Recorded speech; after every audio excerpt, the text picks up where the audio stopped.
Let's create an autumn-themed junk journal spread using some postage stamps.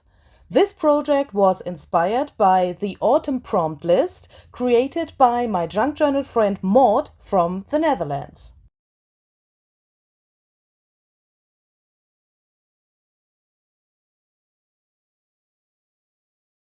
Hi there, this is Luise HEINZL. Nice to see you here. Today I have these postage stamps that I want to use to create a junk journal spread in my OACHKATZLSCHWOAF junk journal. This project was inspired by my junk journal friend Maud. Hi Maud! She comes from the Netherlands and she has created a really cool autumn prompt list. So I'm following prompt number 19 that says use postage stamps. If you want to know more about this prompt list, please check out the info box. I have listed Maud's information and the list and that stuff down below for you so that you can check that out and use that for your own junk journaling. I have deconstructed a paper bag. This is a really thin material that I want to use for my background. I have glued that with my glue stick and now I'm using some distress oxide inks to get this texture from the background a little bit more visible. I'm just rubbing my ink pad over this material from this paper bag to get some of the ink to my background. So this green will be my main color for the background.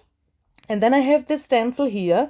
On this stencil, this yellow, what you can see there, is also some distress oxide that was left over from a previous project.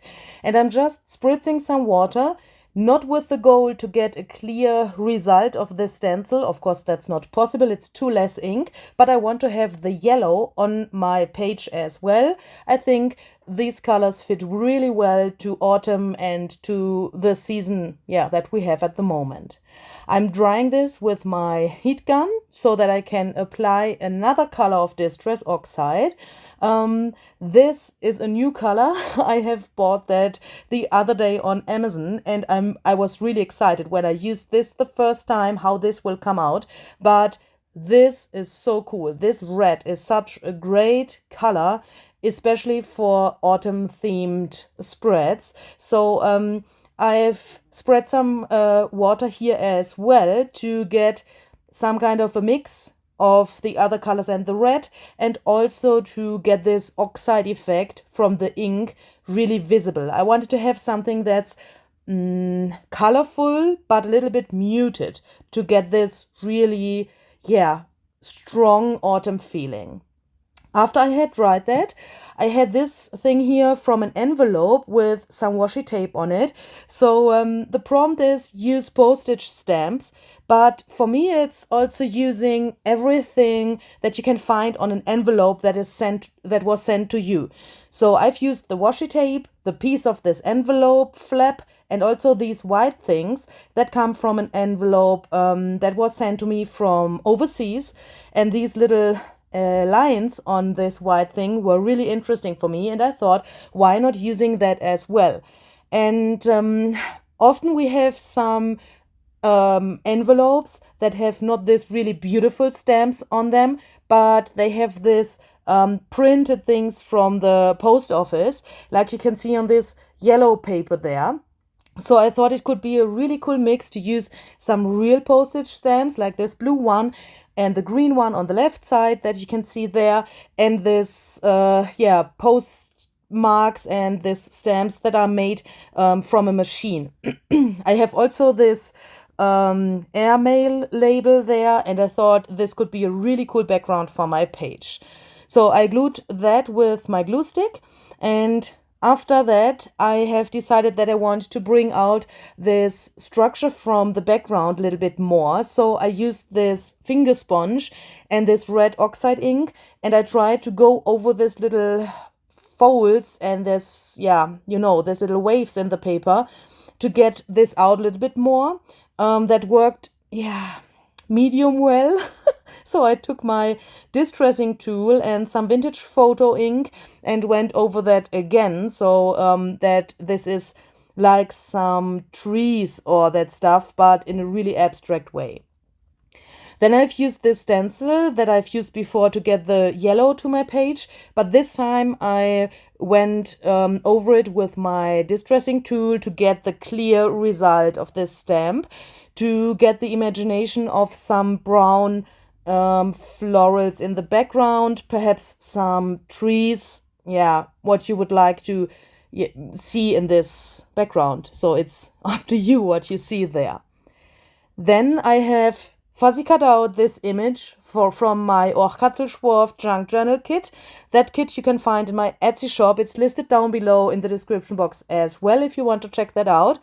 So I've just cut this image out from one of the pages, glued that down, and then I decided that I want to have a little bit more dimension. So I tried to give the mushrooms and the rabbit a little bit, yeah, some kind of a shading.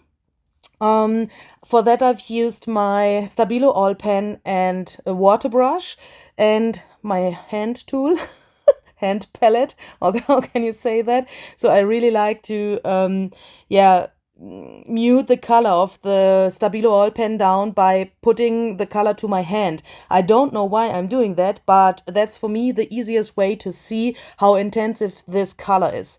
The background was really hard to handle for me because this paper bag was a little bit wavy, and also the material of the bag itself, this paper, was soaking my the paint of the pencil really extremely, and when I went over it, it was like and the color was gone. So it was inside of the paper and I had no chance to blend it. So yeah, that's my result of my shading. It was really hard to do, but I think it looks really cool when the mushrooms come out a little bit more.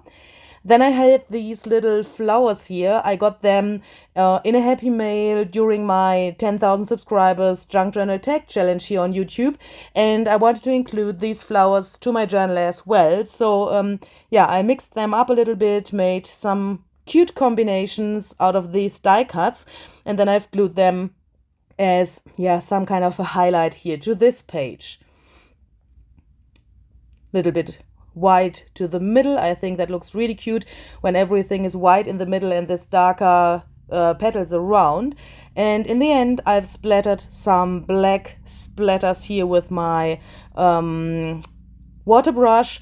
For these splatters, I've used some art crayon and just mixed that with the water from the water brush and then splattered around here. It gives this whole thing a little bit more detail and a little bit more interest. I really like that. And I'm totally surprised how this spread came out. So I'm really happy with this. And Maud, if you are watching, I want to thank you very much for this autumn prompt list. I'm sure I will be back with some other spreads and some other ideas. Thank you very much for your inspiration. And to all of the others, I hope you like this. Perhaps it's a little inspiration for you as well. I hope we will see the next time. Stay healthy, stay crafty. See you. Bye bye.